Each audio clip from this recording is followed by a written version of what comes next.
अस्सलाम वालेकुम वरहमतुल्लाहि वबरकातु 2026 ભરૂચ નગરપાલિકાની ચૂંટણી સમાપ્ત થઈ ગઈ, રિઝલ્ટ આવી ગયા, ઉમેદવારો જીતી અને ઠરીઠામ થઈ ગયેલા છે.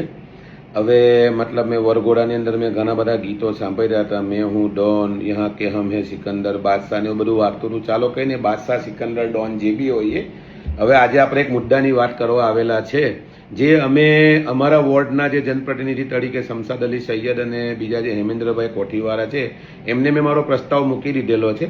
અને આ વિડીયોના માધ્યમથી જુબેરભાઈ, ઇમરાનભાઈ જે વોર્ડ નંબર 2ના સભ્યો છે, એમને મતલબ મેં મારા વિડીયોના માધ્યમથી એક અપીલ છે. અને બાકીના જે આપણે હારી ગયેલા ઉમેદવારો છે, MIM પાર્ટીના છે, ભાજપના છે અને આમ આદમી પાર્ટીના છે, એ લોકોના વિડીયોના માધ્યમથી મારે એટલું જ કહેવું છે કે મેં શમશાદ અલી સૈયદ જોડે મળીને એક મશવરો કર્યો કે ભાઈ આપણે વોર્ડ નંબર 2માં એક જનસંપર્ક કાર્યાલય ચાલુ કરો, જે હજુ સુધી ભરૂચના ઇતિહાસમાં થયું નથી. જનસંપર્ક કાર્યાલયથી ફાયદો એટલો થશે કે પ્રજા અને જનપ્રતિનિધિ વચ્ચેનો જે ડિસ્ટન્સ છે એ ઘટી જશે. એટલે પ્રજા સીધી કોર્પોરેટરને જઈને રજૂઆત કરી શકે, એમાં કોઈ વચેટીઓ નહીં હોય. બરાબર, ઘણીવાર તમે જોતા હશો, આ કે ભાઈ આ શમશાદનો માણસ છે, પેલો કે ભાઈ પેલાનો માણસ છે, એને કહો તો કામ થઈ જશે, એવું નહીં.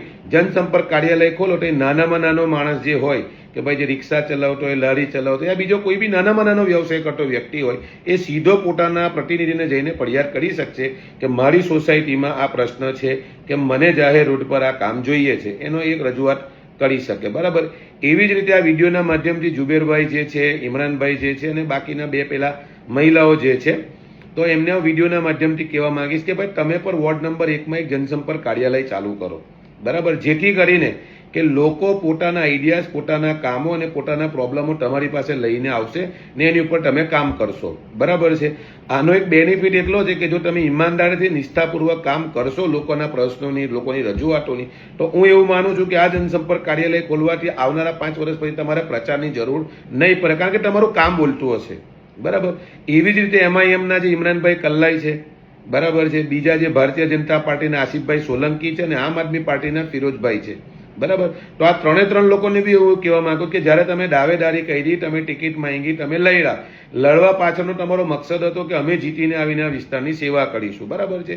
જે તે લોકોએ તમને મત આપેલા છે એમનો વિશ્વાસ તૂટવા ના દેતા.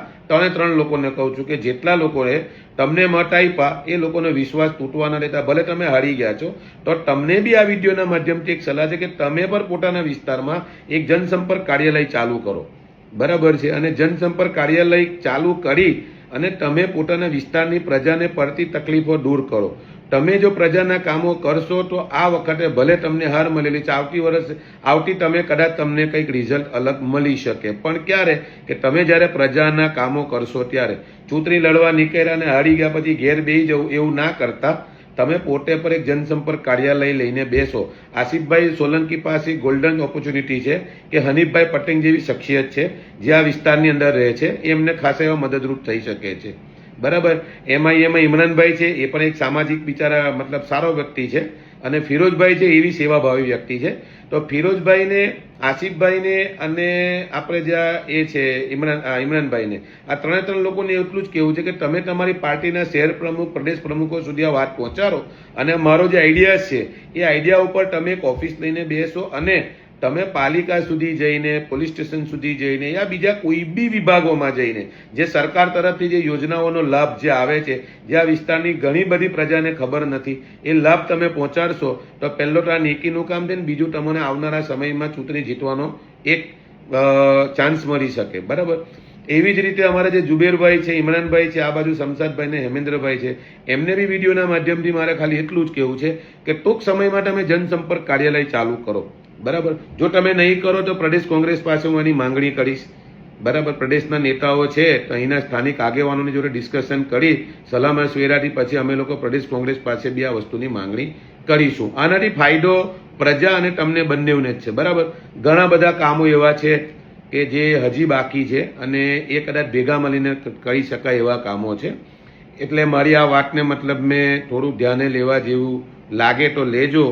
બરાબર, અને બાકીના જે હારેલા ઉમેદવારો જેટલા બી છે એ બધાને તો હું ખાસ કહીશ કે તમારે આ વસ્તુની ઉપર ખાસ કામ કરવા જેવું છે, કારણ કે તમારી નિયત લડીને જો જીતીને આવ્યા હોત તો આજે હું બોલી રહેલો છું એ જ તમે કરવાના હતા. ભલે હારી ગયા તમારું નસીબ, પરંતુ તમે સેવા કરવાનું ભૂલતા ના. બરાબર, ઇમરાનભાઈ તો બિચારા સેવાભાવી વ્યક્તિ હતા જ અને છે. પણ બાકીના જે આસિફભાઈ છે એ મારા માટે નવા છે. ફિરોજભાઈ બી સેવાભાવી છે, અડધી અડધી રાત્રે અમારી જોડે રહીને પણ રોડ પર સેવા કરેલી છે.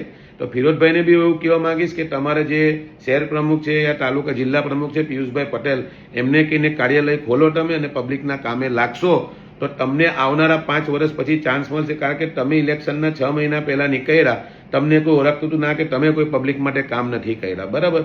તો મારો કહેવાનો ભાવાર્થ એટલો છે કે ઇલેક્શન આવે અને નીકળવું એથી બહેતર છે કે તમે આ વિસ્તારની અંદર એક્ટિવ થઈ જાઓ, ગ્રાન્ટો લાવીને કામો કરતા થઈ જાઓ. તો આવનારા સમયમાં પબ્લિક નક્કી કરશે. હું કોઈ નક્કી કરવાનો નથી કે મને કોઈ હક નથી નક્કી કરવાનો, પણ પબ્લિક 100% નક્કી કરશે કે ભાઈ આણે આટલું કામ કર્યું જ અને આ મત લેવા આવ્યો તો આને મત આપો.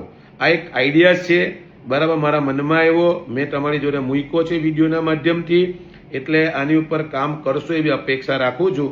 અને ઇન્શાલ્લાહ કંઈક બી મારા લાયક કંઈ બી જરૂર હોય તો મને જણાવજો. હું તમારી સાથે ઊભો રહી અને જે તે જગ્યા પર રજૂઆત કરવાની હશે આ વિસ્તાર માટે, આ વિસ્તારની પ્રજા માટે, જઈ પણ જવાનું હશે તમે મને બોલાવશો, હું 100% આવી અને રજૂઆત કરવા લાગીશ તમને, બરાબર છે. આજના વિડીયોમાં આટલું જ.